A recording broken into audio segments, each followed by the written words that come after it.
The General Social Survey asks, for how many days during the past 30 days was your mental health, which includes stress, depression, and problems with emotions, not good? Based on responses from 1,151 U.S. residents, the survey reported a 95% confidence interval of 3.40 to 4.24 days in 2010.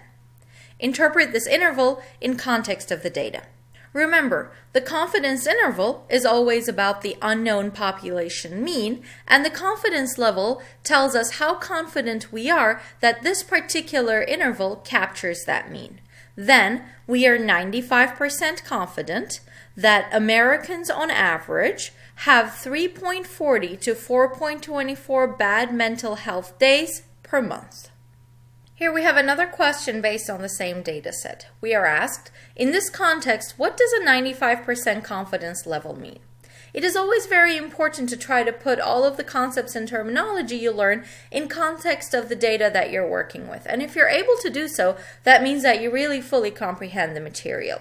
Remember that generically a 95% confidence level means that 95% of confidence intervals created based on random samples of the same size from the same population will contain the true population parameter. So in this context, what that means is that 95% of random samples of 1,151 Americans will yield confidence intervals that capture the true population mean of number of bad mental health days per month.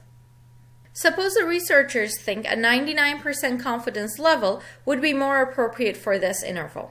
Will this new interval be narrower or wider than the 95% confidence interval? Remember that as the confidence level increases, so does the width of the confidence interval. So we're actually going to end up with a wider confidence interval if we use a 99% confidence level instead of a 95%. Next, we have a different question based on a different set of real data. A sample of 50 college students were asked how many exclusive relationships they've been in so far. The students in the sample had an average of 3.2 exclusive relationships with a standard deviation of 1.74. In addition, the sample distribution was only slightly skewed to the right.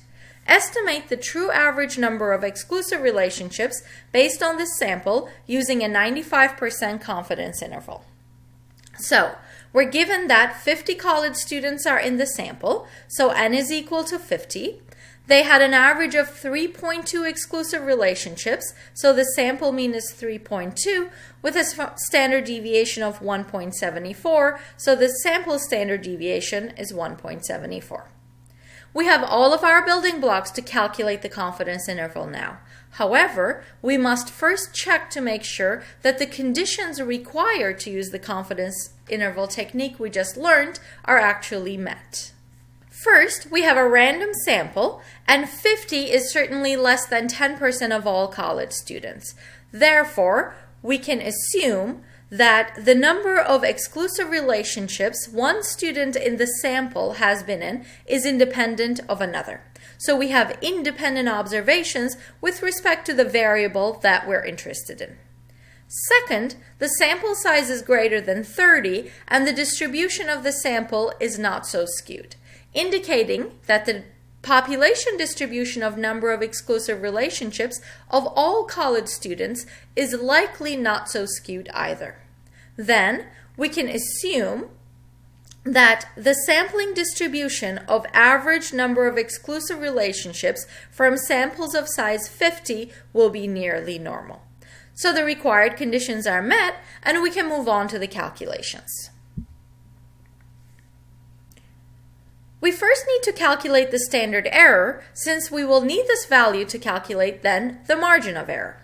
We know that the standard error is s over square root of n, which in this case is going to be 1.74 divided by square root of 50, which comes out to be approximately 0.246.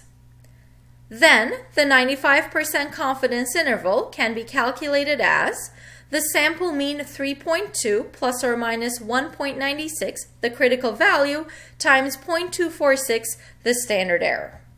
That makes 3.2 plus or minus a margin of error of 0.48, and the bounds of the confidence interval are then going to be 2.72 to 3.68, meaning that we are 95% confident that college students on average have been in 2.72 to 3.68 exclusive relationships.